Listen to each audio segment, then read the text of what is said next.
Good morning, everyone. The 9,010th meeting of the Security Council is called to order.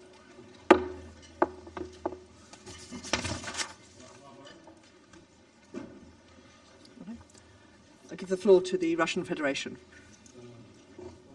Председатель, прежде чем мы дойдем до утверждения повестки дня, хотел бы выразить протест I'd like to express our в связи с тем, protest что только что in connection with the fact начавшееся британское that the председательство just started обошлось с British нашими presidency с двумя нашими запросами на созыв заседания dealt with our Совета two requests to Безопасности convene a с Security ужасной, Council с ужасной, in с connection ужасающей with the провокацией украинских horrific радикалов в городе provocation of the Начало Ukrainian регулярного, forces in Bucha. который мы запросили в воскресенье Now, from the beginning, 3 апреля the first meeting which we requested on the 4 Sunday, 3rd of April, понедельник. for Monday at 3 экстренного, p.m., and then an emergency meeting which we 4 requested апреля, at 12 o'clock как on the вы 4th of нам April, отказали.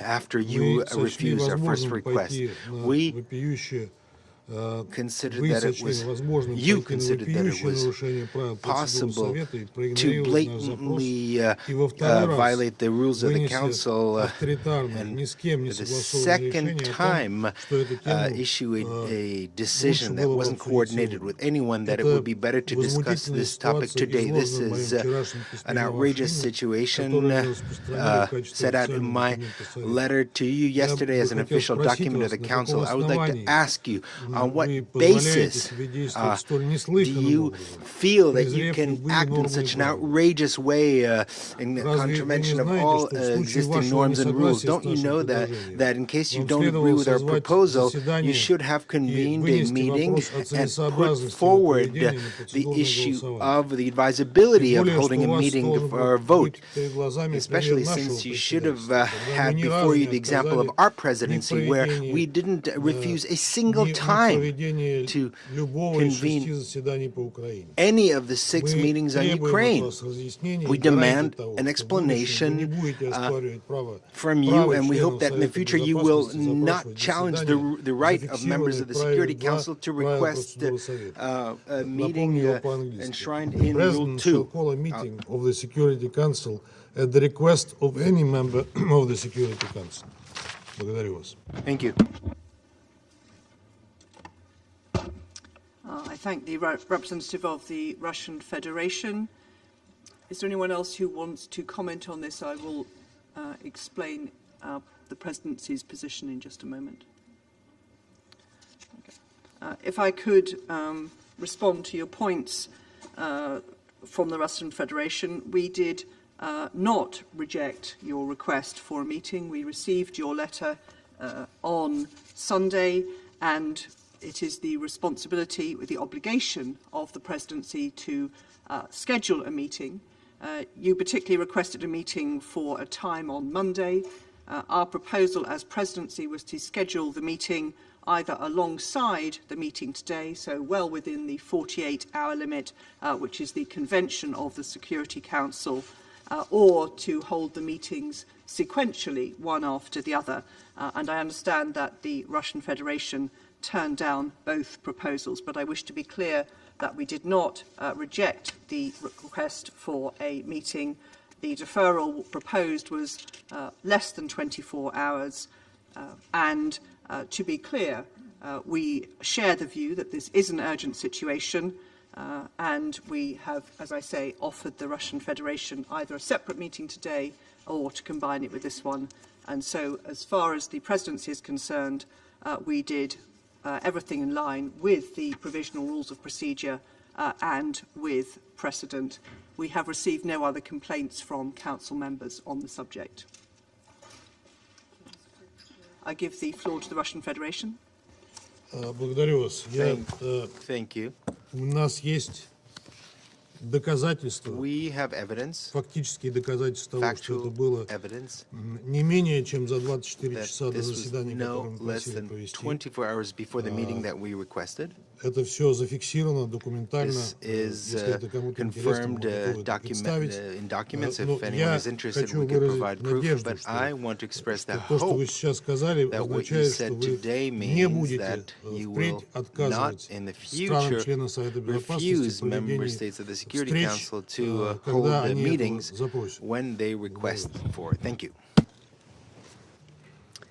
I thank the representative of the Russian Federation. The presidency will not refuse to host meetings in the future, and I hope that that now closes that point and we can proceed with the adoption of the agenda. The provisional agenda for this meeting is letter dated the 28th of February 2014 from the Permanent Representative of Ukraine to the United Nations, addressed to the President of the Security Council, S/2014/136. The agenda is adopted. I should like to start by taking the opportunity to pay tribute on behalf of this Council to Her Excellency Lana Naseba, the Permanent Representative of the United Arab Emirates, for your service as the President of the Council for the month of March. I'm sure I speak for all of us in expressing our deep appreciation to Ambassador Naseba and her team for the skillful conduct of the Council's business last month. Thank you very much indeed to your team. In accordance with Rule 37 of the Council's Provisional Rules of Procedure, I invite the representative of Ukraine to participate in this meeting. It is so decided.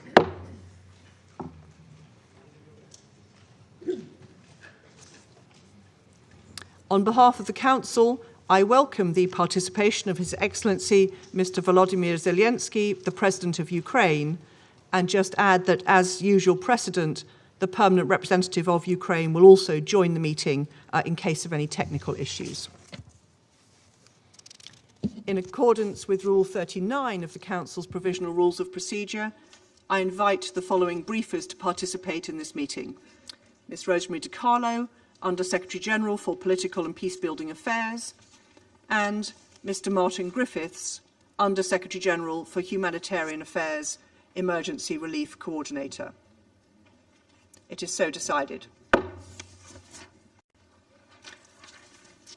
In accordance with Rule 39 of the Council's Provisional Rules of Procedure, I also invite His Excellency Mr. Olof Skog, Head of Delegation of the European Union to the United Nations, to participate in this meeting. It is so decided.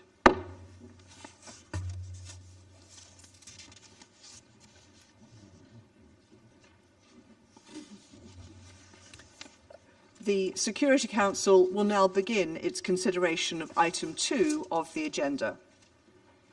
I wish to warmly welcome His Excellency the Secretary General, His Excellency Mr. Antonio Guterres, and I give him the floor.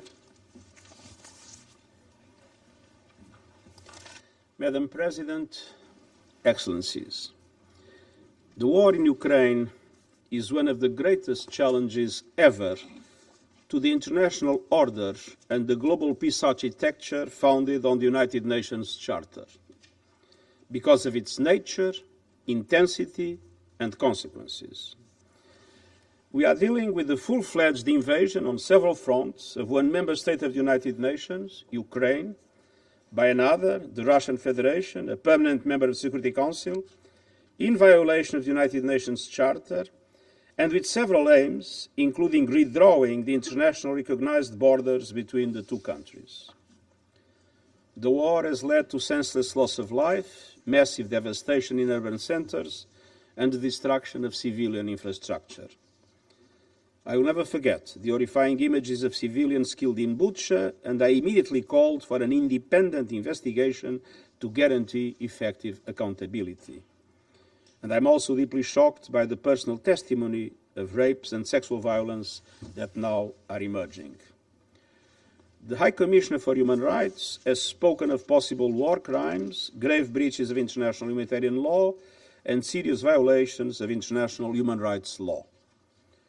And the Russian offensive has also led to the displacement of more than 10 million people in just 1 month, the fastest forced population movement since the Second World War. Far beyond Ukraine's borders, the war has led to massive increases in prices of food, energy and fertilizers, because Russia and Ukraine are linchpins of these markets. It has disrupted supply chains and increased the cost of transportation, putting even more pressure on the developing world. Many developing countries are already on the verge of debt collapse due to the impact of the COVID-19 pandemic and the lack of adequate liquidity and debt relief, stemming ultimately from the unfair nature of our global economic and financial system. For all these reasons, it is more urgent by the day to silence the guns. That is why I asked the Emergency Relief Coordinator, Martin Griffiths, to travel to Russia and Ukraine to press for an urgent humanitarian ceasefire. And the Secretary-General Griffiths will update you on the humanitarian situation and the results of his contacts so far. And the Secretary-General Di Carlo will also brief you on the political and human rights dimensions. But as Secretary-General of the United Nations, it is my duty to call the attention of the Council to the serious damage being done to the global economy and particularly to vulnerable people and developing countries. Madam President, our analysis indicates that 74 developing countries with a total population of 1.2 billion people are particularly vulnerable to spiking food, energy and fertilizer costs. Debt obligations take up some 16% of developing countries' export earnings, and in small island developing states, the figure is 34% and rising because of increased interest rates and the need to pay for expensive imports. In the past months alone, wheat prices have increased by 22%, maize by 21%, and barley by 31%. Brent oil prices on the 1st of April were more than 60% higher than at the same time last year. A series of events have led to that, not only the present situation. Natural gas and fertilizer prices more than double over the same period. We are already seeing some countries move from vulnerability into crisis and signs of serious social unrest. The flames of conflict are fueled by inequality, deprivation, and underfunding. With all the warning signals flashing red, we have a duty to act. Madam President, the Global Crisis Response Group on Food, Energy and Finance that I set up last month has formulated some initial recommendations for the consideration of Member States, international financial institutions and others. On food, we are urging all countries to keep markets open, resist unjustified and unnecessary export restrictions, and make reserves available to countries at risk of hunger and famine. This is not the time for protectionism. Humanitarian appeals must be fully funded. People caught up in crisis around the world cannot pay the price for this war. On energy, the use of strategic stockpiles and additional reserves could help ease this energy crisis in the short term. But the only medium and long-term solution is to accelerate the deployment of renewable energy, which is not impacted by market fluctuations. These will allow the progressive phase-out of coal and other fossil fuels, and renewables are already cheaper in most of the cases. And on finance, international financial institutions must go into emergency mode. We need urgent action by the G20 and international financial institutions to increase liquidity and fiscal space so that governments can provide safety nets for the poorest and most vulnerable. The reform I've been calling for the global financial system is long overdue. All these actions are closely linked with the prevention agenda and with building and sustaining peace. Madam President, the war in Ukraine must stop now. We need serious negotiations for peace based on the principles of the United Nations Charter. This Council is charged with maintaining peace and doing so in solidarity. I deeply regret the divisions that have prevented the Security Council from acting not only on Ukraine, but on other threats to peace and security around the world. I urge the Council to do everything in its power to end the war and to mitigate its impact, both on the suffering people of Ukraine and on vulnerable people and developing countries around the world, and I thank you. I thank the Secretary-General for his remarks. I now give the floor to Ms. Rosemary Di Carlo. Thank you. Madam President, since I last briefed this Council on 17 March, the security situation in Ukraine has seriously deteriorated. The number of Ukrainian civilians killed has more than doubled. Ukrainian cities continue to be mercilessly pounded, often indiscriminately, by heavy artillery and aerial bombardments. And hundreds of thousands of people, including children, the elderly, and the disabled, remain trapped in encircled areas under nightmarish conditions. The devastation wrought on Mariupol and other Ukrainian cities is one of the shameful hallmarks of this senseless war. The horror deepened this past weekend as shocking images emerged of dead civilians, some with hands bound, lying in the streets of Bucha, the town near Kiev formerly held by Russian forces. Many bodies were also found in a mass grave in the same locality. Reports by non-governmental organizations and media also allege summary executions of civilians, rape and looting in Chernihiv, Kharkiv, and Kiev regions. Madam President, away from the fighting, diplomatic efforts to end this war, including direct talks between Ukrainian and Russian representatives, have continued. We commend the government of Turkey for hosting these discussions, as well as the efforts of many others engaging with Russia and Ukraine to help bring about peace.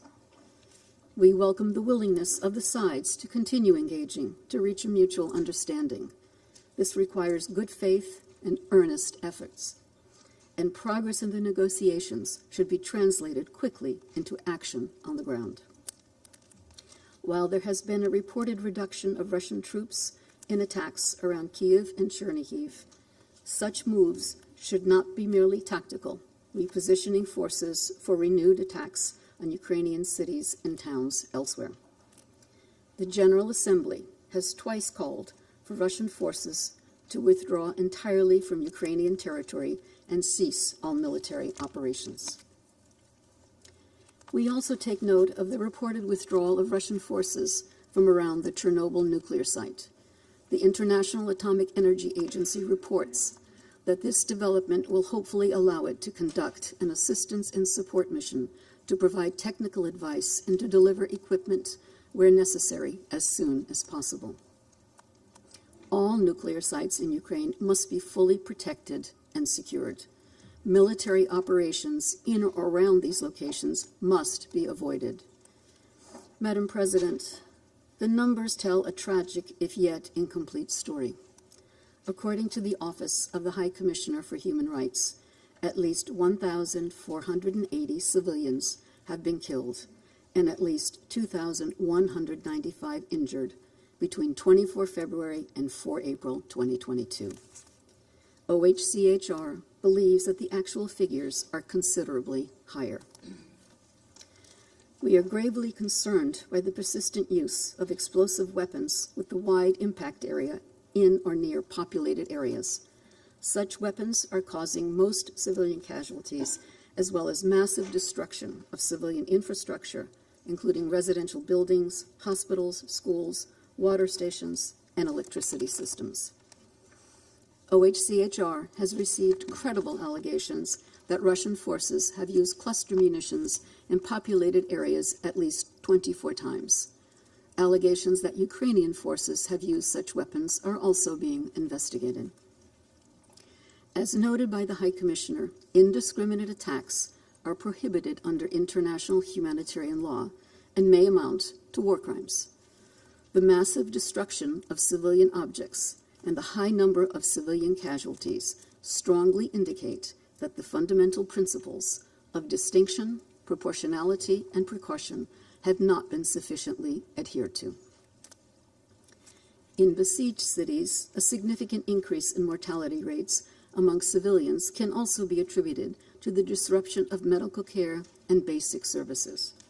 People with disabilities and the elderly are particularly vulnerable. As of 4 April 2022, the World Health Organization has reported a total of 85 attacks on healthcare facilities, resulting in at least 72 fatalities and 43 injuries. Madam President, we are seriously concerned about reports of cases of arbitrary arrests and enforced disappearances of persons who have been vocal against the Russian invasion.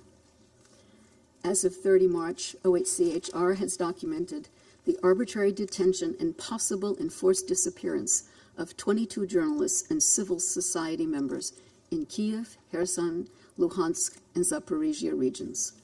24 local officials have also been detained in regions under Russian control, 13 of whom have been subsequently released. We call for the immediate release of all individuals who have been arbitrarily detained, including journalists, local officials, civil society activists, and others. Also, as of 30 March, OHCHR has recorded 7 journalists and media workers killed since hostilities began. Another 15 have come under armed attack, 9 of whom were injured.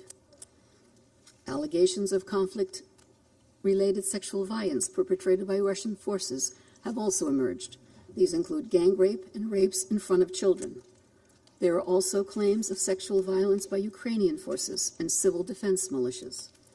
The UN Human Rights Monitoring Mission in Ukraine continues to seek to verify all these allegations. We're also concerned about disturbing videos depicting abuse of prisoners of war on both sides. All prisoners of war must be treated with dignity and full respect for their rights in accordance with international humanitarian law. Madam President, the many credible allegations of serious violations of international humanitarian law and international human rights law from areas recently retaken from Russian forces must not go unanswered. We support efforts to examine these allegations and to gather evidence. Ensuring accountability and justice for acts committed during the war will not be easy, but it is essential. Madam President, we are heartened by the generosity of neighboring countries who have accepted millions of refugees and the solidarity of the Ukrainian people who are hosting their displaced compatriots. With more than 10 million people displaced, either within Ukraine or abroad as refugees, roughly 1/4 of the population, the United Nations is gravely concerned about the heightened risk of human trafficking. Indeed, suspected and verified cases of human trafficking are surfacing in the surrounding countries, according to the International Organization for Migration. Madam President, this war is devastating Ukraine now, but it also threatens its future. Early assessment projections by UNDP suggest that if the war continues through 2022, Ukraine faces the prospect of seeing 18 years of socioeconomic progress lost. This would set the country and the region back decades and leave deep long-term social and economic fissures. UN agencies, including UNDP, are working to help preserve Ukraine's hard-won development gains. This involves supporting the government to sustain essential government structures and basic services, including emergency measures to sustain livelihoods, such as cash-based assistance. Madam President, the war in Ukraine has damaged Europe's security architecture. Its economic repercussions are already evident far from the battlefield. The longer the war continues, the greater the risk that it will further weaken the global institutions and mechanisms dedicated to preserve peace and security. The war was started by choice. There is no inevitability to it or to the suffering it is causing. The United Nations is ready to do everything within its means to help bring an end to it. Thank you, Madam President. I thank Mr. Carlo for her briefing. And I now give the floor to Mr. Martin Griffiths. Thank you, Madam President. As you've just heard from the Secretary-General and Under-Secretary-General De Carlo, Ukrainian civilians are paying far too high a price for this war. I want to speak briefly about humanitarian needs and what we're doing to meet them before I then refer to my recent travels. In the last 6 weeks, as we have heard, at least 1,430 people have been killed, among them over 121 children, and we know this is very likely a serious underestimate. Homes and civilian infrastructure, bridges, hospitals, schools have been damaged and destroyed. And in fact, the current figures on displacement tell us that more than 11.3 million people have now been forced to flee their homes, and of that, 4.2 million are now refugees in those generous neighbouring countries that Rosemary has just been referring to. So in total, more than a quarter of the population of Ukraine has fled in this extraordinary short time. And unfortunately, we can imagine that these figures will continue to rise until we can find a pause and some peace. Madam President, the ground and air offensives and counteroffensives are making life nearly impossible for many civilians in Ukraine. Families, the elderly, women and children have been trapped by fighting already for too long. For more than 5 weeks, the people of Mariupol have been caught up in the fighting. And it is well documented that really Mariupol is a center of hell. Other cities like Chernihiv, Sumy and Kharkiv remain cut off from essential goods and services. And perilous conditions are hampering our efforts to access civilians or for them to access us. And we restate here that civilians must be allowed to move to safer areas without the fear of attacks and at their own choice and at their own selection. It's vital that all parties to the conflict respect their obligations under international humanitarian law to protect civilians and to allow impartial humanitarian organizations safe, rapid, unimpeded access to all civilians in need wherever they are in Ukraine. Madam President, as the world watches humanitarian needs soar in Ukraine, the United Nations and our partner organizations are making every effort to dramatically increase our support to affected civilians. The work of the 6,000 volunteers from the Ukraine Red Cross, as we have noted before in this chamber, together with local NGOs in eastern Ukraine, these people, these organizations continue to work tirelessly at the front line of assistance to communities. The World Food Programme has reached more than 1.3 million people with cash and food assistance and plans to push that number up to 2.5 million people in this month. Health partners report that more than 180 tons of medical supplies were delivered in Ukraine, with another 470 tons on the way. And this will address the health needs of around 6 million people in the months ahead. And I'm pleased to say, that seems an odd word to say in the context of Ukraine, that after much effort in the past day, another convoy went from our humanitarian hub in Dnipro to the Far East. Today, food, winter clothing, non-food items, medicine, hygiene kits were offloaded to the Ukraine Red Cross and will reach the hands of those most in need. Indeed, following notification to both parties, a formal process that we and also the International Red Cross are engaged in, 4 convoys in total from the UN have provided critical support to people in some of the cities encircled by war and affected by ongoing fighting. Several more are planned. So these are initial steps, but it gives us a basis to now expand and taking our efforts up to scale and expanding much more than 1 convoy a day. As the Secretary General and the Under-Secretary General has already said, I want to also join them in expressing my concern over the growing number of reports we receive of human trafficking, sexual violence, exploitation, and abuse in Ukraine and in the region. And as ever, such horrific incidents as we're seeing, they overwhelmingly impact displaced women and children more than others. We're bolstering protection and gender-based violence services through agencies to provide specialized care for survivors and through the wealth of civil society organizations in Ukraine. These services are designed, carried out directly in collaboration with and through Ukrainian civil society, including, very particularly, women-led organizations. Madam President, today I'm addressing you from Geneva, having just returned from Moscow overnight.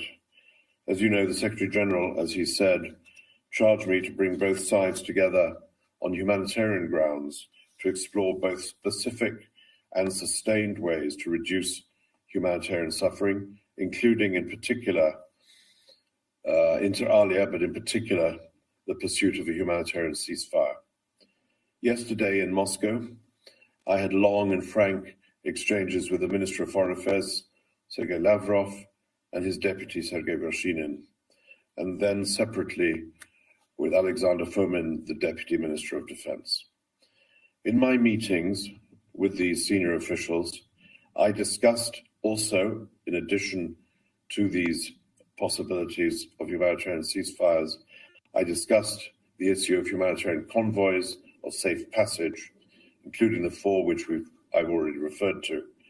I outlined possibilities for building further on that cooperation, sharing specific suggestions for mutually agreed upon military freezes to allow for evacuation of civilians and for the safe passage of life-saving aid, in effect for humanitarian pauses in different parts of Ukraine to save lives and bring back a modicum of safety for those living in those places.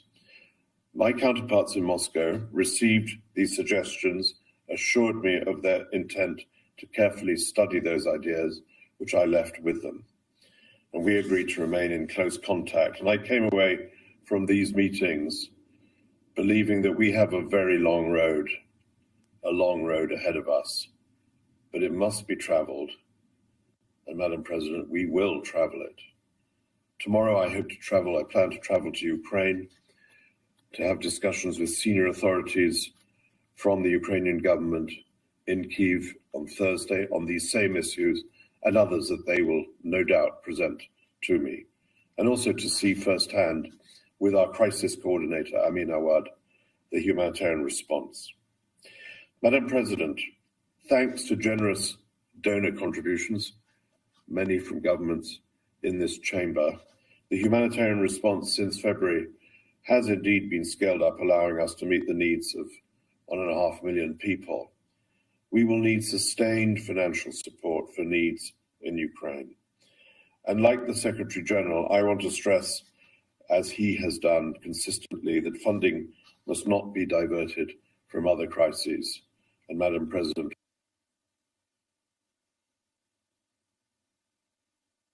for Afghanistan, that is one example. And as you heard from David Beasley last week, conflict, climate shocks, COVID, compounded by the soaring food and fuel costs indicated by the Secretary General, could push another 47 million people globally into severe food insecurity. And so the total number of people around the world who will not know where their next meal comes from could be driven to the astonishing figure of 325 million people around the world. That is by a long distance the highest in our recent history, and well over double what it was 3 years ago. So, Madam President, I close, of course, like others, by reminding the Council of what the Council already knows well. The world cannot afford this war, and neither can the people of Ukraine. And like others, I call on all Council members and member states with influence to support all efforts from whatever part they come from in the pursuit of peace and the alleviation of humanitarian suffering, for the sake of the people of Ukraine, for the sake of those around the world who cannot afford to bear the additional burden this war imposes on them and all of us. We must, as the Secretary General said, silence the guns. Thank you, Madam President. I thank Mr. Griffiths for his briefing. I now give the floor to His Excellency Mr. Volodymyr Zelensky, the President of Ukraine. You have the floor, sir. Thank you very much, dear Madam Chairman, Dear Mr. Secretary General, distinguished members of the Security Council and other members of this meeting, thank you very much for this opportunity. I'm sure that all the representatives of the United Nations member states will hear me today. Yesterday, I returned from our city of Bucha, recently liberated from Russian troops, not far from Kiev. So there is not a single crime that they would not commit there. The Russian military searched for and purposefully killed anyone who served our country. They shot and killed women outside their houses when they just tried to call someone who is alive. They killed entire families, adults and children, and they tried to burn the bodies. I am addressing you on behalf of the people who honor the memory of the deceased every single day, in the memory of the civilians who died, who were shot and killed in the back of their head after being tortured. Some of them were shot on the streets, others were thrown into the wells, so they died there in suffering. They were killed in their apartments, houses, blowing up grenades. The civilians were crushed by tanks while sitting in their cars in the middle of the road, just for their pleasure. They cut off limbs, cut their throats, slashed their throats. Women were raped and killed in front of their children. Their tongues were pulled out only because the aggressor did not hear what they wanted to hear from them. So this is no different from other terrorists such as Daesh, who occupied some territories. And here it is done by a member of the United Nations Security Council, destroying internal unity, borders, countries, and taking the right of more than a dozen countries who are self-determined and independent. They pursue a consistent policy of destroying ethnic and religious diversity. They inflame wars and deliberately lead them in such a way that to kill as many regular civilians and cities, to leave the country where they deploy their troops in ruins and filled with mass graves. You all see that. And they support hatred at the level of the state and seek to export it to other countries through their system of propaganda and political corruption. They provoke a global food crisis that could lead to famine in Africa, Asia, and other countries, and will surely end in large-scale political chaos in many countries, and destroying their domestic security. So where is the security that the Security Council needs to guarantee? It's not there, although there is a Security Council. So where is the peace? Where are those guarantees that the United Nations needs to guarantee? It is obvious that the key institution of the world, which must ensure the coercion of any aggressor to peace, simply cannot work effectively. Now the world can see that what Russian military did in Bucha while keeping the city under their occupation, but the world has yet to see what they have done in other occupied cities and regions of our country. Geography might be different or various, but cruelty is the same, crimes are the same, and accountability must be inevitable. Ladies and gentlemen, I would like to remind you of Article 1, Chapter 1 of the UN Charter. What is the purpose of our organization? Its purpose is to maintain peace and make sure that peace is adhered to. And now the UN Charter is violated literally, starting with the Article 1. And if so, what is the point of all other articles? Today, as a result of Russia's actions in our country, in Ukraine, the most terrible war crimes of all times we see since the end of World War II, and they are being committed. Russian troops are deliberately destroying Ukrainian cities to ashes with artillery and airstrike. They are deliberately blocking cities, creating mass starvation. They deliberately shoot columns of civilians on the road trying to escape from the territory of hostilities. They even deliberately blow up shelters where civilians hide from airstrike. They are deliberately creating conditions in the temporarily occupied territories so that as many civilians as possible are killed there. The massacre in our city of Bucha is only one, unfortunately, only one of many examples of what the occupiers have been doing on our land for the past 41 days. And there are many more cities, similar places where the world has yet to learn the full truth. Mariupol, Kharkiv, Chernobyl, Tyrka, Borodyanka, and dozens other Ukrainian communities. Each of them is similar to Bucha. I know, and you know perfectly well what the representatives of Russia will say in response to the accusations of these crimes. They have said that many times. The most significant was after the shooting down of the Malaysian Boeing over Donbass by Russian forces with Russian weapons, or during the war in Syria. They will blame everyone just to justify their own actions. They will say that there are various versions, different versions, and it is impossible to establish which one of those versions is true. They will even say that the bodies were of those kills were allegedly thrown away, and all videos are staged. But it is 2022 now. We have conclusive evidence, so there are satellite images. We can conduct full and transparent investigation. That is what we are interested in. Maximum access for journalists, maximum cooperation with international institutions, involvement of the International Criminal Court, complete truth and full accountability. I'm sure that every member state of the UN should be interested in this. For what? In order to punish once and for all those who consider themselves privileged and believe that they can get away with anything. So show all the other potential war criminals in the world how they will be punished. If the biggest one is punished, then everyone is punished. Why did Ukraine come to Ukraine?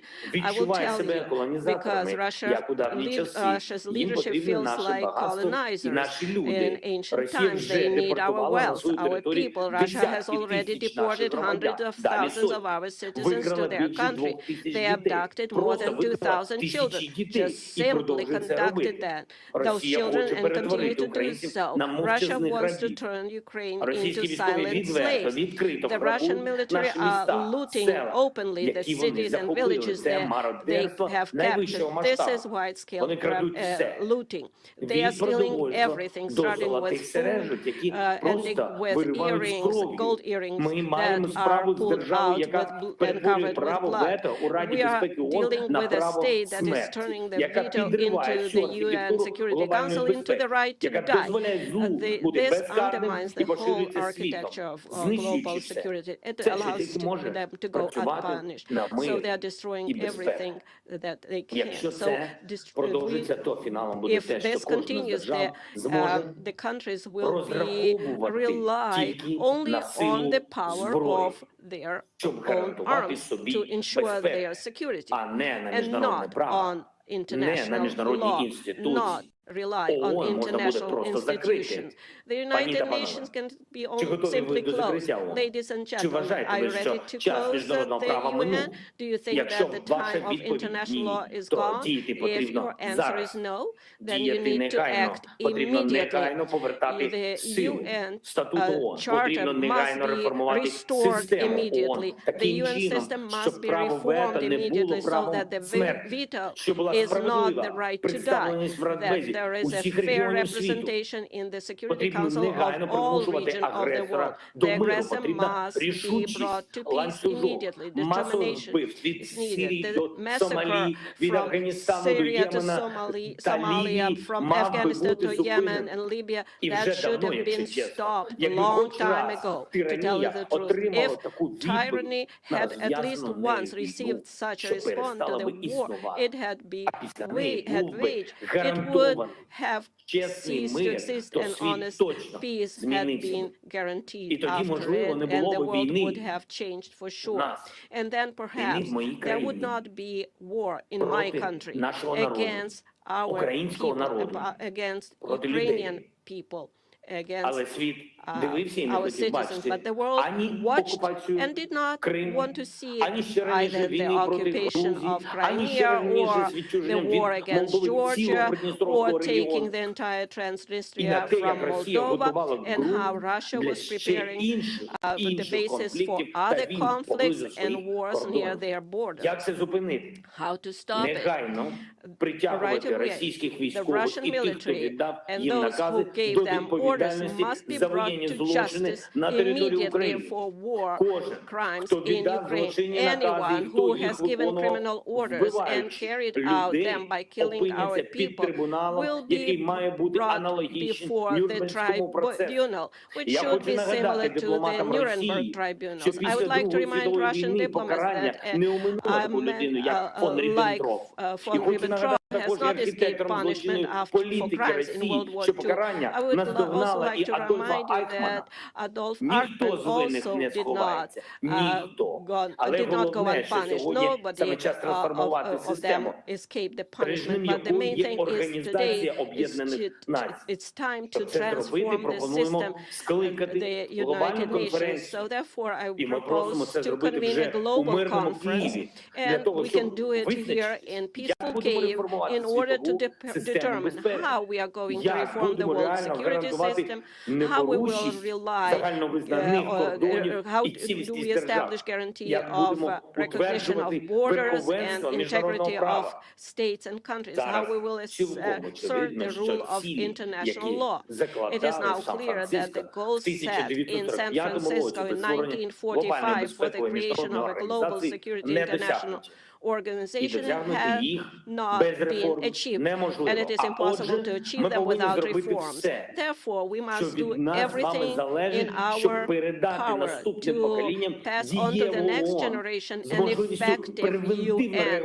with the ability to respond preventively to security challenges and thus guarantee peace, prevent aggression, and force aggressors to peace, have the determination and ability to punish if the principles of peace are violated. There can be no more exceptions or privileges. Everybody must be equal. All participants of international relations, regardless of economic strength, geographical area, and individual ambitions. The power of peace must become dominant. The power of justice and the security power, as humanity has always dreamed of it. Ukraine is ready to provide a platform for one of the main offices of the updated security system, similar to the Geneva office that deals with human rights, the Nairobi office that deals with environmental protection, and in Kyiv we can have U24 office that can specialize in preventive measures to maintain peace. I would like to remind you of our peaceful mission in Afghanistan. When we Ukrainians evacuated from that country more than 1,000 people from at our own expense. It was a very difficult phase, and Ukraine came to their help. We took in people of different nationalities, ethnic groups, different faiths, Afghan citizens of the European countries, US, Canada. We did not look who needed help. Was it one of our own or somebody else? We helped all of them. We saved everyone. If every time there was a need, everyone in the world would be confident that help would come, the world would be definitely safer. Therefore, Ukraine has the moral right to propose a reform of the world security system. We have proven that we helped others not only happy time, but in dark times too. And now we need decisions from the Security Council for peace in Ukraine. If you do not know how to make this decision, you can do two things. Either remove Russia as an aggressor and a source of war, so it cannot block decisions about its own aggression, its own war. and then do everything that we can do to establish peace. Or the other option is, please show how we can reform or change, dissolve yourself and work for peace. Or if there is no alternative and no option, then the next option would be dissolve yourself altogether. And I know that you can admit that if there is nothing that you can do besides conversation, we need peace. Ukraine needs peace, Europe needs peace, and the world needs peace. And finally, I would kindly ask you very much to watch this short video. Please give us 1 more minute of your time, the video that we want to show that one country can violate rights, and that's the result of being unpunished. If possible, please watch this video, because it is impossible to get everyone to come to our country and see it with your own eyes. Therefore, I would ask you to watch this video. Thank you very much.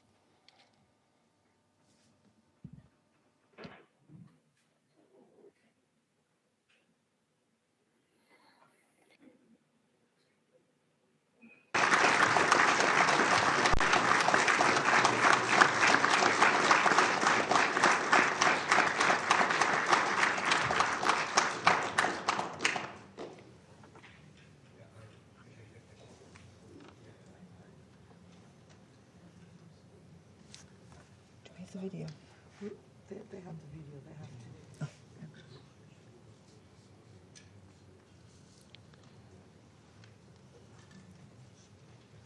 I'm not sure.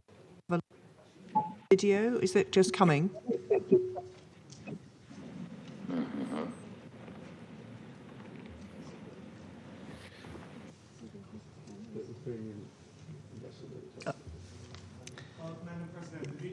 Been uploaded to the technicians of the Security Council. So they have it in their possession. We will sort that one out. Technically, we don't have the video.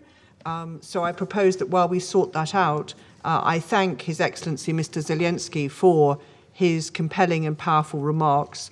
We will come back to the video when we've sorted out the technical issues around it.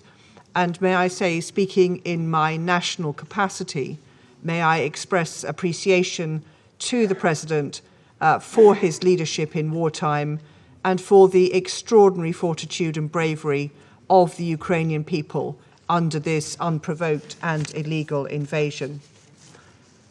I resume my function as the President of the Security Council, and while we sort out the technical video, I propose to give the floor to those council members who wish to make statements.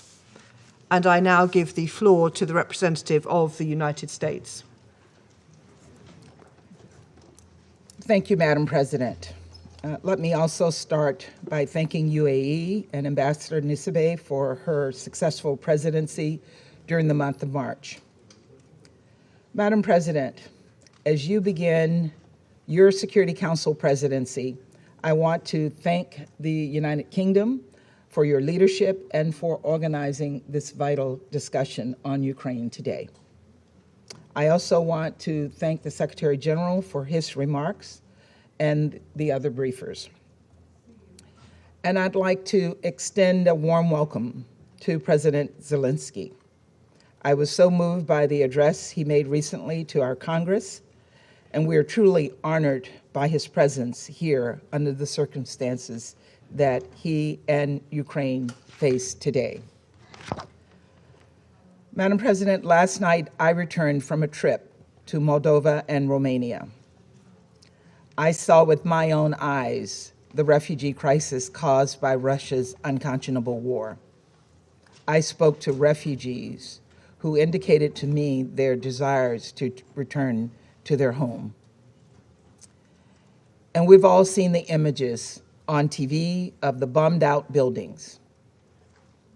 But what we have not seen is that behind those destroyed buildings are destroyed lives and destroyed families. I met with women and children who had fled Ukraine, who stuffed their lives into backpacks and left the only home they had ever known. And these were sobering conversations. One young woman I spoke to came with her 6-year-old brother, who had autism and is struggling with cancer. Their single mother helped them escape to save their lives. But Russia's war has interrupted the care her brother desperately needs. Another woman I spoke to fled with her 8-year-old from Odessa. The father, who they'd left behind, told them there was shelling right next to their apartment that very night. And they very well could have died had they not left. A third woman I met told me that she used to love to travel, but never expected her next trip would be to flee for her life. When I asked her where she was from, she started to say, and then she stopped with tears in her eyes and said, "I'm sorry. I don't know how to say it, whether I live in Kyiv or whether I used to live in Kyiv." She was realizing in the moment just how dramatically her life had changed because of this senseless war. These are 3 stories of more than 10 million people, 6 million internally displaced, 4 million who have left Ukraine altogether, 4 million people who have relied on the big-heartedness of countries like Moldova, Romania, Poland, Slovakia, Hungary, and others across the region and the world to welcome and support all those leaving Ukraine in search of safety. Ukraine's neighbors are bearing the brunt of Europe's most significant refugee crisis since World War II. And I want these countries to know that they have a committed partner in the United States. And that is why the United States announced recently that we are prepared to provide more than $1 billion in new funding toward humanitarian assistance for those affected by Russia's war in Ukraine and its severe impact around the world. And it is why we are welcoming up to 100,000 Ukrainians and others fleeing Russia's aggression to the United States. We will continue to assist humanitarian efforts to help the people of Ukraine and all those fleeing Putin's violence. But as heart-wrenching as the stories are that I heard in Moldova and Romania, there are some stories we will never get to hear. Those of the people we saw in the images out of Bucha. We've all seen the gruesome photos. Lifeless bodies lying in the streets, apparently summarily executed, their hands tied behind their backs.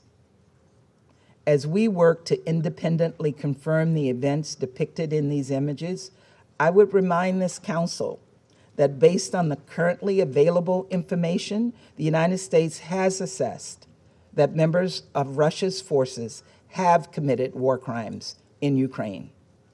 And even before seeing the images from Bucha, President Zelensky, along with others in the region, were reporting that children were being abducted, and we heard him say that today. Also abducted are mayors and doctors, religious leaders, journalists, and all who dare defy Russia's aggression.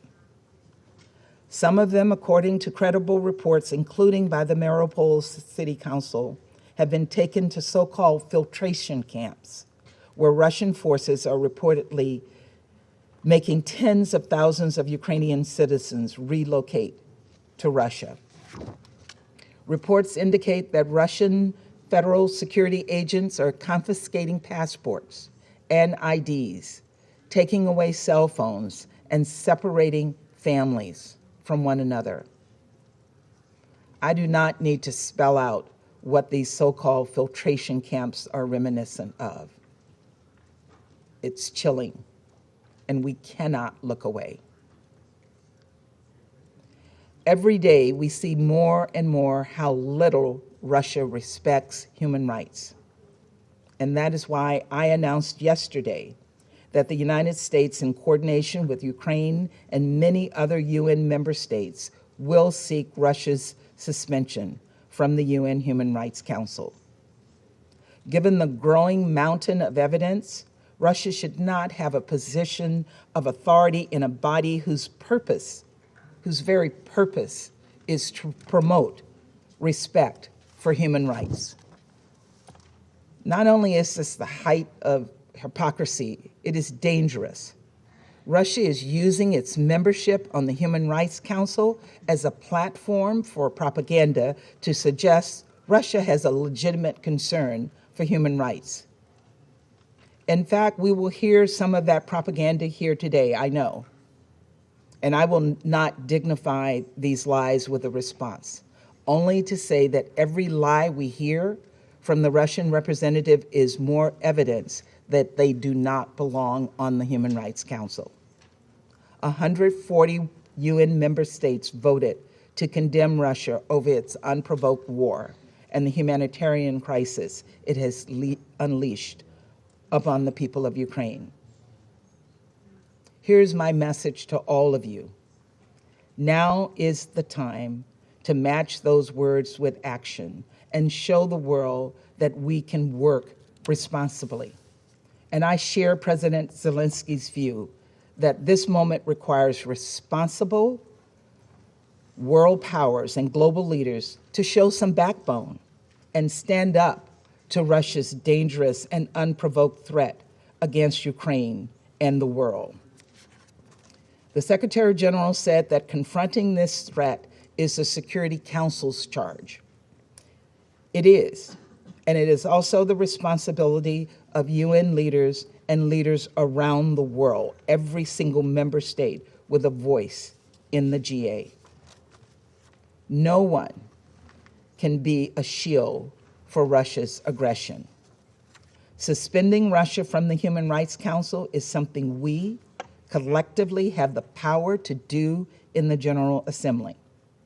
Our votes can make a real difference.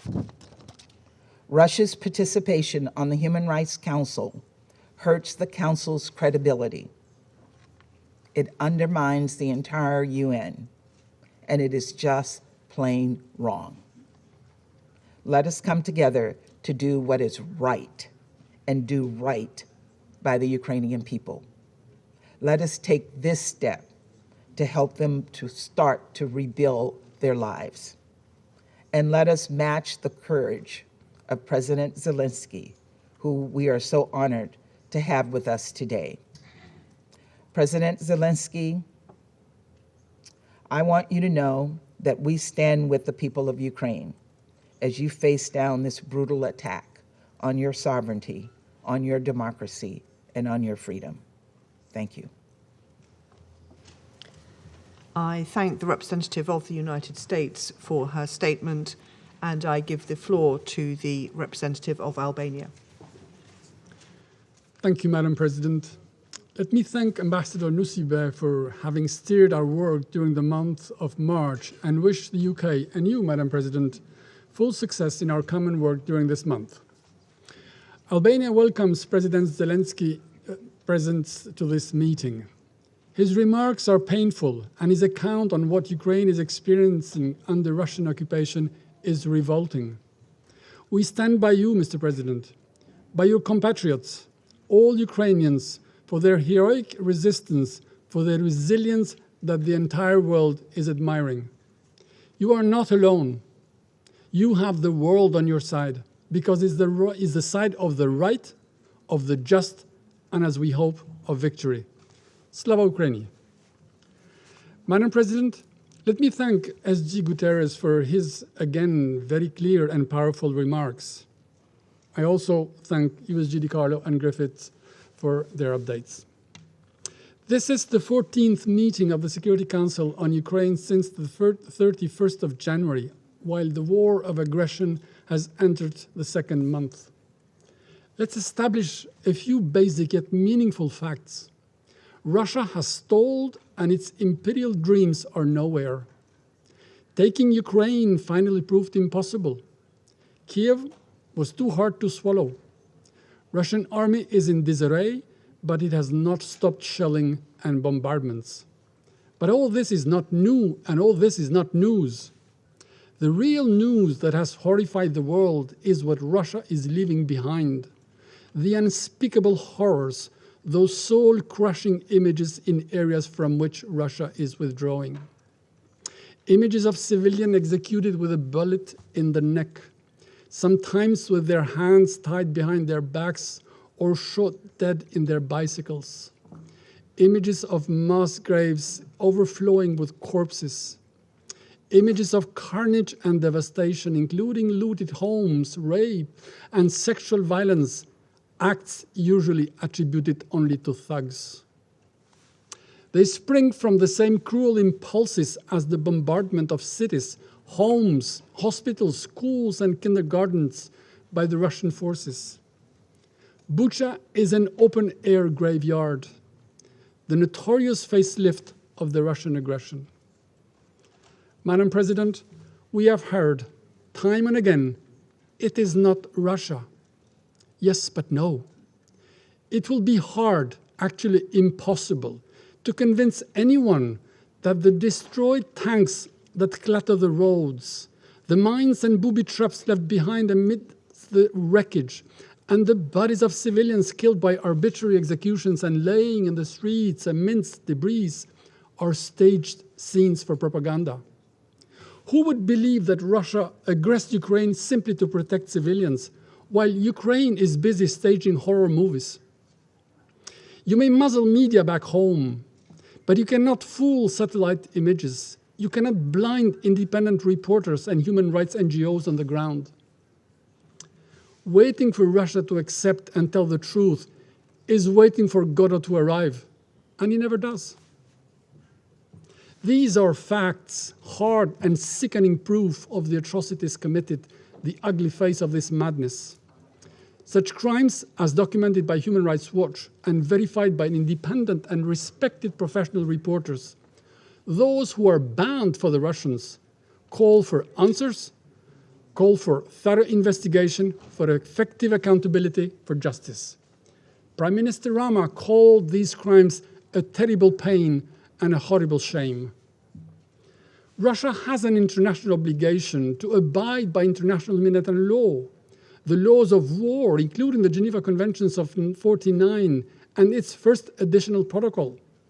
Russia has an obligation to abide by the order of ICJ to immediately halt its military activity in Ukraine. But unfortunately, Russia has made another choice, not to respect any of it, and has cancelled itself from international law. But the law will pursue it. Russian army and its commanders cannot escape accountability. The name of the butcher of Mariupol, a criminal that has reduced an entire city to ashes and has made its citizens go from 3 meals a day to barely 3 meals a week, is engraved in the ruins of the city. This is why we will support the call to suspend Russia's participation in the Human Rights Council. The UNGA resolution that created the Council stipulates that, and I quote, members of the Council will respect the highest standards in the promotion and protection of human rights. As we see, Russia's standards are nose-eating, and its presence there is a farce, a desecration of the place that is called to be the sanctuary of rights. Dear colleagues, Russia has announced that it will now shift its focus on eastern Ukraine. This means that it will concentrate its brutality there in what may end up becoming a war of attrition. Russia has blocked the renewal of the OSCE International Observer Mission in Ukraine. This denies the international community the independent eyes it needs there. This anticipates, sadly, more war, further atrocities, other crimes, even more humanitarian disasters. This war continues to particularly affect women and children. Millions have been displaced, many of them alone, in search of safety and security. It is heartbreaking to see mothers write names and addresses in the back of their children so that they are recognized in case they end up being orphans. We welcome the efforts of OCHA and its partners to deliver assistance in support of the people in Ukraine and the millions of refugees in neighboring countries. Madam President, let me end with this note. Rarely has the outcome of a war been so disastrously the complete opposite of what it wanted to achieve. Russia's army has been defeated by the outgunned and outnumbered Ukrainian resistance. Russia is isolated like never in its history. It has become the world's most sanctioned country in history. No country has ever seen itself transform in a matter of only 10 days from a global player into a financial and international pariah, to the point that it is obliged to find comfort in the support from North Korea and Syria. Dear colleagues, this aggression and its startling defeat have once and for all separated the fates of Ukrainians and Russians, because the case of Ukraine is also the cause of democracy against tyranny and kleptocracy. It is a fight between the will of the people against the vicious will of one, whose reckless actions have challenged everything we stand for, and who is directly responsible for the economic disruption and food insecurity which is affecting the entire world. He may choose to stop, withdraw troops, and quit Ukraine, or continue to descend in the very abyss he has created and face the consequences. I thank you. I thank the representative of Albania for his statement. I understand that we now have solved the technical problems, so I suggest we return to the video. Thank you.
I would like to thank the delegation of Ukraine for sharing that video with us.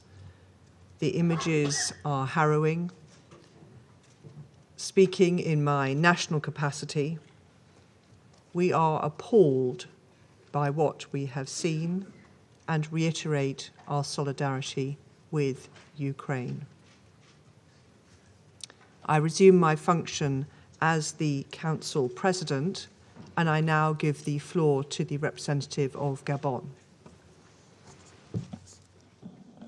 Je voudrais d'abord exprimer mon appréciation à l'ambassadeur des Émirats arabes unis pour sa présidence remarquable. Je remercie le secrétaire général, Monsieur Antonio Guterres, la secrétaire générale adjointe, Madame Rosemary DiCarlo, ainsi que Monsieur Martin Griffith pour leurs exposés respectifs. Je salue la participation à cette réunion du président Zelensky. Madame la Présidente, nous continuons d'assister impuissants à la guerre en Ukraine. Pendant que se déroule le décompte macabre des morts et des personnes déplacées, et que les combats se poursuivent au même rythme que la courbe des statistiques, les pertes en hommes et en infrastructures civiles ne cessent de s'accroître. Un jour de guerre est décidément un jour de trop. One day of war is one, Alors que le without a doubt, conflit one est day dans too sa many. sixième And as the semaine, conflict le enters nombre de its personnes sixth déplacées week, the number of dépasse displaced à présent persons les 10 millions, is now surpassing the dont 10 près million de mark, 4 millions de almost réfugiés 4 dans les pays million of voisins. which have sought Il refuge s'agit in d'une neighboring catastrophe countries. humanitaire This is a effroyable, frightening dont les répercussions humanitarian catastrophe. seront The sans doute repercussions aggravées of par les which risques are sure to d'insécurité worsen as a alimentaire result of the risks dus à of food l'imprévisibilité insecurity des due récoltes, to the avec là unpredictability aussi of harvests, des effets transrégionaux. which will Je in voudrais turn à cet have égard saluer trans-regional la knock-on mise en place effects. par le secrétaire I'd général like to d'un welcome the groupe de Secretary travail sur General's l'alimentation, establishment of a working l'énergie group task et les force finances on pour réduire food l'impact de la security, guerre. energy and finance to Madame la reduce the impact of the Présidente, war. Madam President, les allégations concernant des allegations violences, concerning notamment sexuelles, violence, contre les femmes, especially sexual sont violence un against sujet women, de très grande are préoccupation. cause for grave, Mon very pays grave est concern. très My country préoccupé is également very concerned as par well les attaques at contre les attacks infrastructures against et les personnels infrastructure humanitaires. and humanitarian Les personnel. travailleurs humanitaires qui s'activent sur les lieux de combat Humanitarian workers jamais être working la in cible theaters d'attaques of conflict should never be the Ces target derniers of sont armed bien souvent le attacks. lien qui They are maintient les very often victimes de the la guerre link between avec victims ce of qui war reste d'humanité lorsque les and what fondements remains of sont humanity renversés. when the rug has been Ces pulled derniers from under doivent their pouvoir feet. acheminer l'aide humanitaire Humanitarian dans tous workers les should be lieux able to où elle est funnel nécessaire, humanitarian assistance sans to wherever entrave it is et dans needed des conditions without de obstacles sécurité and in conditions of garanties security par toutes les parties. guaranteed by all parties.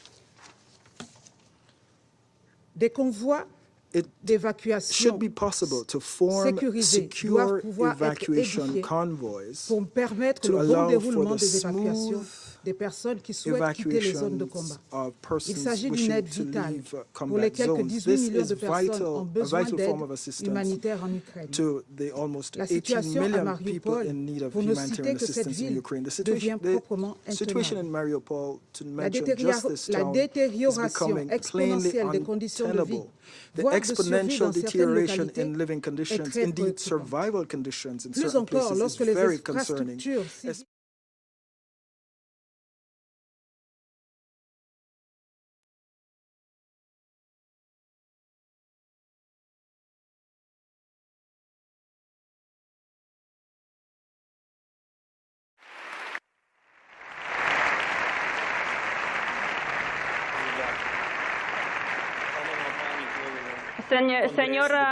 Señora Presidenta del Congreso, diputados, estimado señor народи Іспанії. Насамперед, перш за все, я прошу вибачення за цю невеличку затримку. Щойно я виступав перед Радою безпеки ООН, але це абсолютно не означає неповаги для вас. Ця затримка – це технічний момент. Дякую за цю можливість, великою повагою від усього українського народу до вас. Я звертаюсь до вас з надією, що саме ви зрозумієте найбільше наш біль від війни і нашу надію на мир. Тому що для нас в Україні зараз під загрозою абсолютно все, що і для вас є основою суспільного життя. Ви одна з найбільших країн Європи, одна з найбільш строкатих, але об'єднаних демократією і повагою до кожної людини, до кожної спільноти. Я хочу навести вам as soon as possible to shed light on the victims and the circumstances surrounding these atrocities. In the interim, it is vital that this Council not lose sight of its role, which is to work towards restoring peace and security by offering an alternative to war. The return to peace in Ukraine will not be achieved through mudslinging. Madam President, this war has lasted long enough and its effects are already being felt beyond Ukraine's borders.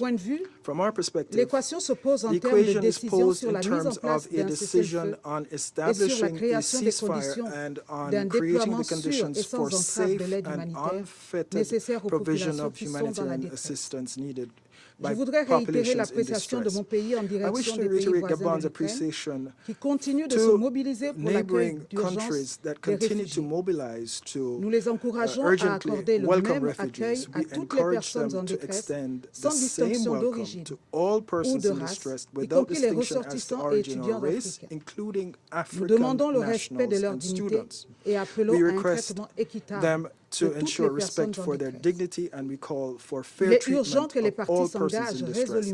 It is urgent that the parties commit resolutely to negotiation to bring an end to the hostilities. We call to a de-escalation and a halt to the combat.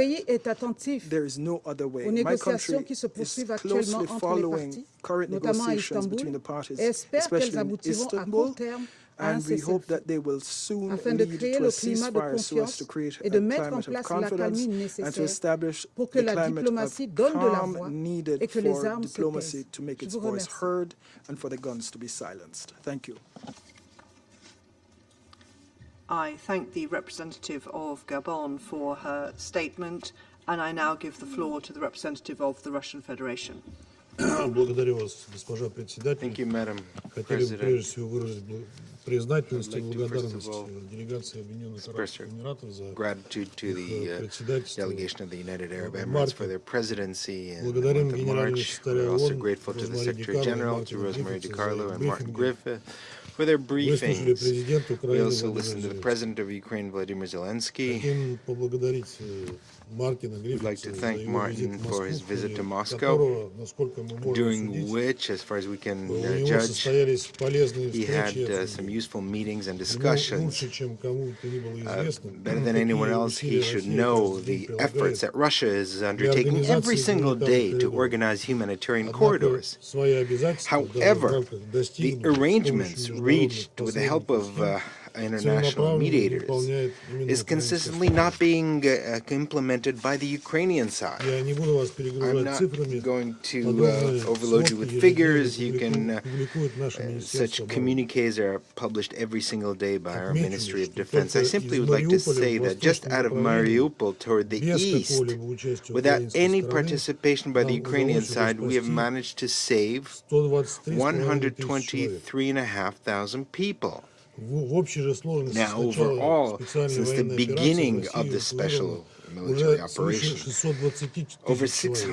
Из них 600,000 people have been более evacuated to 120 Russia, тысяч детей. including over 119,000 И речь не идет о children. каком-либо And we're not talking принуждении или about any kind of похищении, coercion как это or любят представлять abduction, наши as западные our партнеры. Western partners like О to добровольном решении этих людей present this. свидетельствует But rather, множество the voluntary decision by видеороликов, these доступных people в социальных is сетях. testified by many videos that are accessible in social media. Госпожа председатель, сегодня была заявлена Madam другая тема President, встречи, another которая topic of the практически не meeting обсуждается, was поэтому я declared today, which опущу эту is часть и practically хочу not being хочу discussed today, so I'm воспользоваться going to leave виртуальным that out. I участием в simply нашем would like заседании to президента take Украины advantage и of the обратиться virtual presence непосредственно к here нему. of the President of Ukraine and would like to Мы address оставляем him на вашей directly. совести бездоказательные и огульные обвинения Now we place on в your адрес conscience российских военнослужащих, the которые не подтверждаются никакими ungrounded свидетельствами очевидцев. accusations against the Russian military, which are not confirmed by any eyewitnesses. And we spoke about this in detail yesterday at our press conference. Vladimir Alexandrovich, мы все Vladimir хорошо помним, как в Alexandrovich, we 2019 all году remember вы были when избраны in президентом 2019 you Украины. were elected as the С president of вашим избранием Ukraine. было связано много Now, there were a надежд. lot of hopes Ведь вы шли tied to на your выборы election с because обещанием мира, you окончания войны в Донбассе. were, Вас поверило as a русскоязычное candidate, население, pledged права peace которого and вы an обязали end to the защищать. war in Donbass, including the Russian-speaking population, which you pledged to protect. Казалось, вот и та историческая So несправедливость, it когда seemed после that we майданного were переворота on в the 2014 verge of году correcting the Украину стали historical превращать injustice when, as a result of the злобную Maidan антироссию идет в coup in историю. 2014, Ukraine began to be transformed into a hateful anti-Russia, and that seemed to be on the verge of being turned, that page of being turned. Но этим надеждам However, не суждено было сбыться. those hopes failed to И вот вы уже to презрительно называете materialize, and жителей now you Донецкой и Луганской scornfully call народных республик особами, the residents of Donetsk and Lugansk People's Republic as a subspecies, вторя вашему предшественнику, который грозил, что repeating what дети your дончан и predecessor луганчан будут гнить в stated, подвалах. who in fact threatened that the residents of the Donetsk and Lugansk will rot in their basements. Вы призываете их And you уезжать в are Россию. calling on them to return, to leave И and вот вы уже to Russia. ополчились на родной now для you've вас declared русский язык, war вводя, по against your сути, native Russian language языковую by инквизицию в introducing, in стране, где essence, русский a является родным для linguistic как минимум inquisition in a 40% country where населения. Russian is the native language for a minimum of 40% of the А population. сегодня взрывы и снаряды Today, звучат почти по всей explosions and территории, на artillery всей rounds территории are Украины, не exploding только на over востоке, the entire territory of Ukraine, and где not они не only in the смолкали east, 8 where лет. they haven't 8 лет. ceased for the past 8 И years. звучат они именно потому, And что they're другого exploding способа precisely принести мир because на there was no Донбасс, other к way сожалению, of не bringing осталось. peace to the Donbass, После того, unfortunately. как вы и ваши After подчиненные you and your категорически subordinates отказались выполнять Минские categorically соглашения, refused to comply with the Minsk приготовившись при этом agreements. уже в At the марте same решить time, by проблему Донбасса военным preparing путем. already back in March to solve the В problem of the ходе Donbass нашей by military спецоперации means. мы In the нашли course of our множество special соответствующих operations, we секретных have приказов. found many secret orders testifying to this. Нам говорят, что на We're Украине told не that может there быть can be no нацистов. Nazis in Однако мы Ukraine. прекрасно However, знаем, we что know они у very вас не well только есть, но, к that not only are сожалению, they правят there, бал. but unfortunately they are running the show.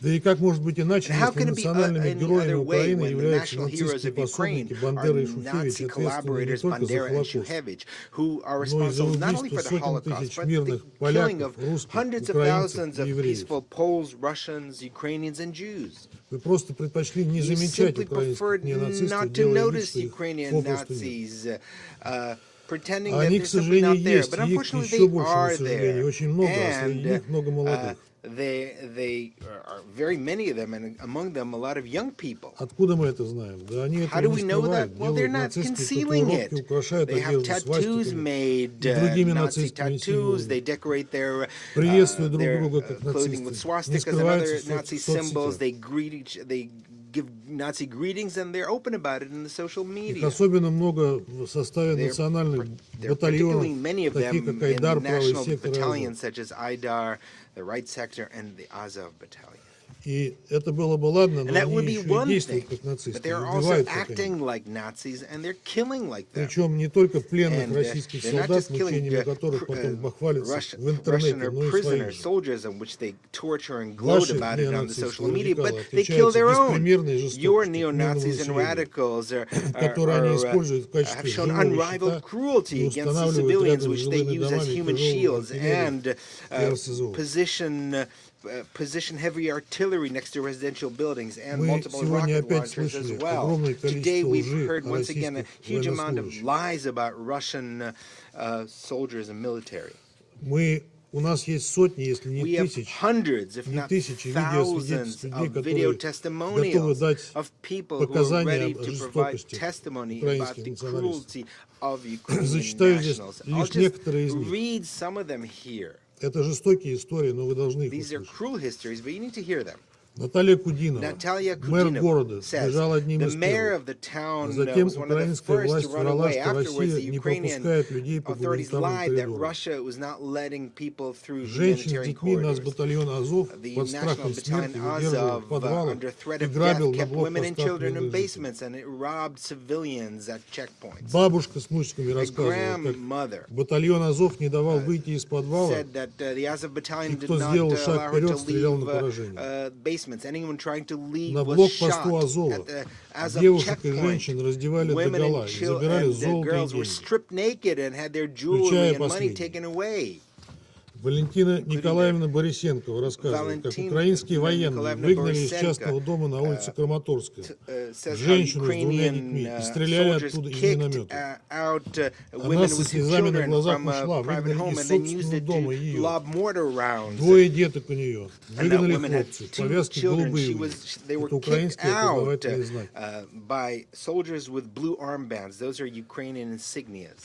Марина Васильевна рассказывала, как ее пытали в подвале СБУ в Краматорске.